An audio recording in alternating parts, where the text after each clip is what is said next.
First of all, I want the record to be clear that the letters from the Ohio Ethics Commission that are referenced in many of the documents that I've read and that were referenced at trial have never been provided to the court. So the court has really no understanding or awareness as to what the Ethics Commission advised Mr. King of. In fact, as to whether or not, how many letters, what the content of those were. Nor was there ever a legal motion put in front of me to determine whether or not those specific Ethics Commission guidance would have prevented him from being prosecuted in this case. That being said,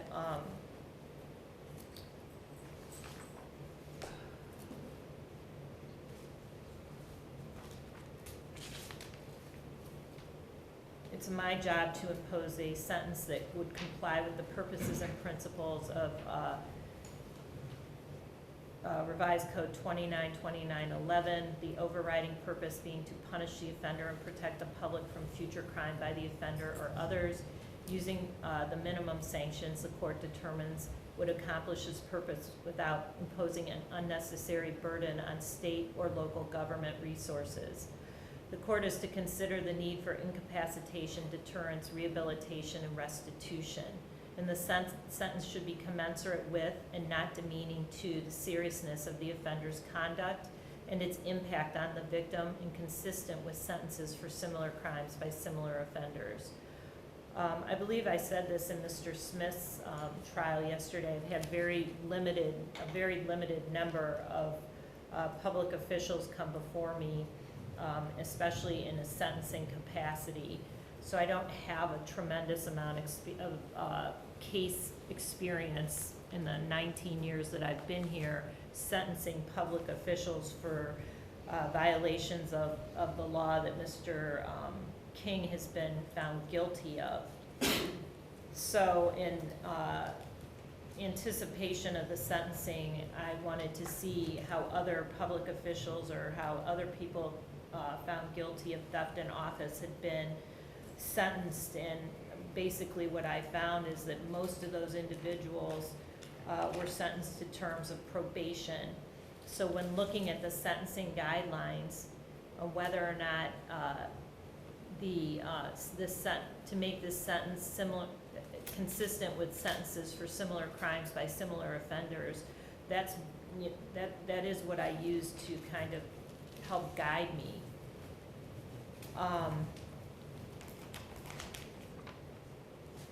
In the cases that I've had, I really haven't had a case where a city also benefited from the same conduct that the defendant benefited from. The cases that I've had have been elected officials or public employees, actually really just public employees who've stolen from the city coffers, and the city never benefited from that.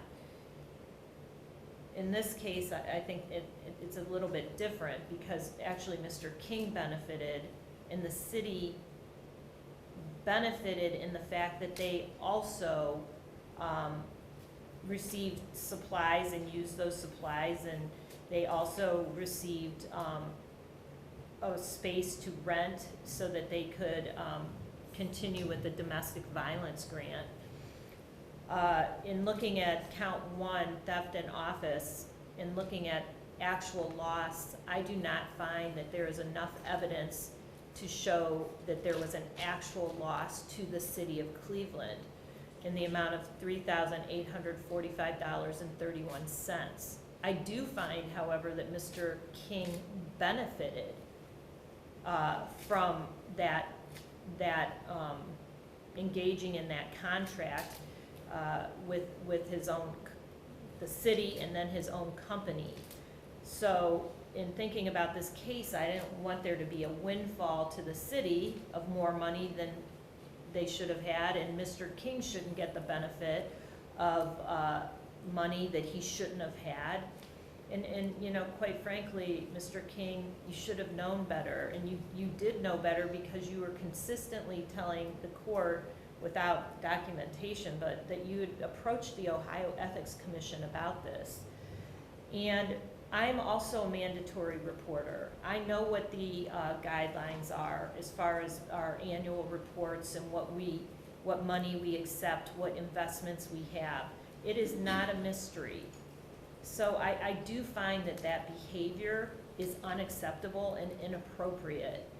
I don't find that that rises to the level of a prison sanction, but I do find that you benefited from the illegal activity of theft in office, having an unlawful interest in a public contract, both with KMG and with AMS.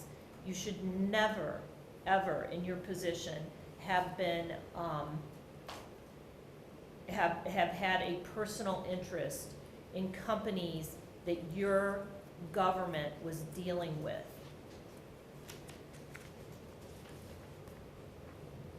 So, I'm not ordering restitution in count 1. And I'm actually not going to order restitution for the office supplies either, because I do believe that the city benefited from the office supplies that were given to them. I think that was in the amount of $5,813.07. They would have had to have gotten those somewhere else. There's no evidence in front of me that the rent was more than what the market was would have asked for at that time, or that the office supplies, there's no evidence that the market was, they paid more than they should have, and that Mr. King got more than he should have. But in essence, you shouldn't have gotten anything from these contracts, or your family or friends. I mean, it's very, very clear what our ethical guidelines are.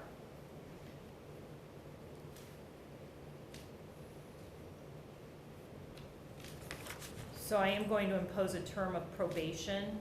Your probation is 3 years.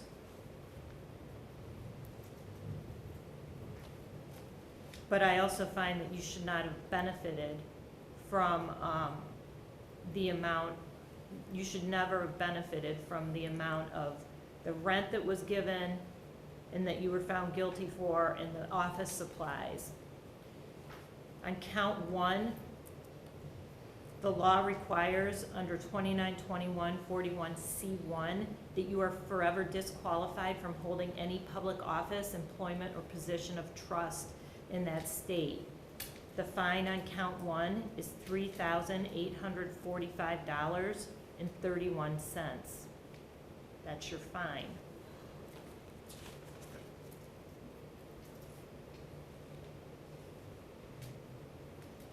In count 6, that's the representation, but that's the veto again, so that's, I'm not going to duplicate that fine. In count 8, representation by a public official or employee, I'm not going to order restitution, but your fine is $58,1307.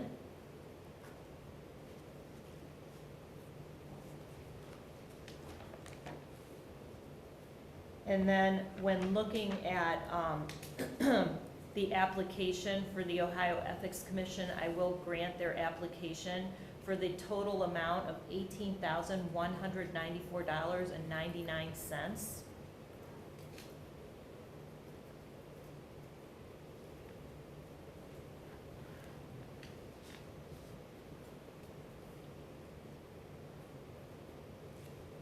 I find that the amount of $18,194.99 is not in excess of the amount that you either secured, solicited, or accepted.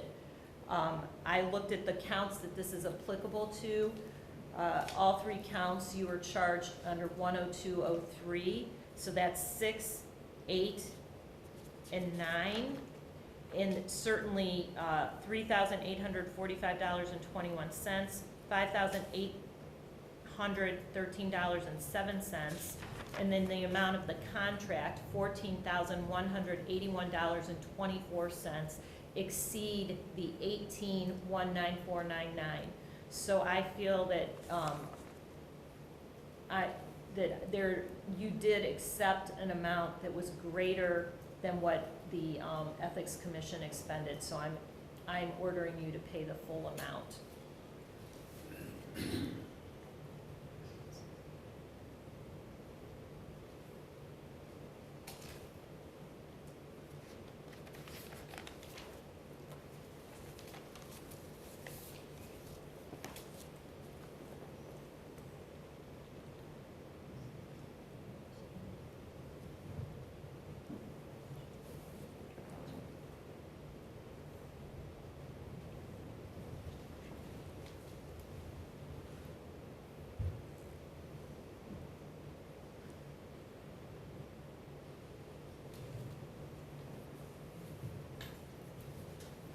I think if my accounting is correct, you owe a total of $27,853.37. But I don't have my calculator, so I can't. I'll have to write that in the journal entry. On count 12, you are disqualified from holding any public office, employment, or position of trust in the state for a period of 7 years from the date of your conviction.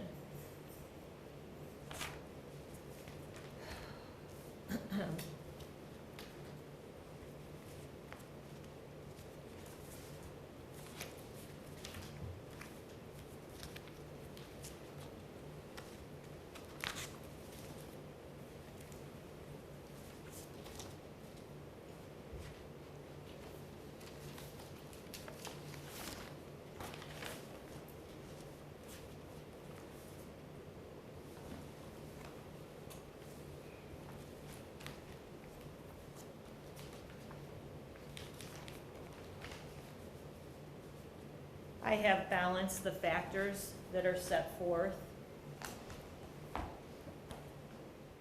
in 29-29-11. I've looked at the factors and balanced the factors in 29-29-12, 29-29-13, and 29-29-14. I do not find that I can overcome the presumption of probation. I do find that a fine in the amount that I've already ordered and the payment back to the Ohio Ethics Commission is a punishment that is in line with what happened here. In addition to the 3 years of probation, you are going to be randomly drug tested. You're going to be required to find a full-time verifiable employment, and I'm going to order you to do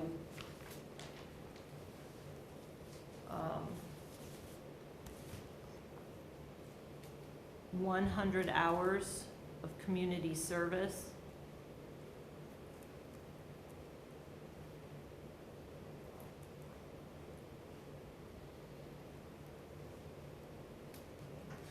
I don't see that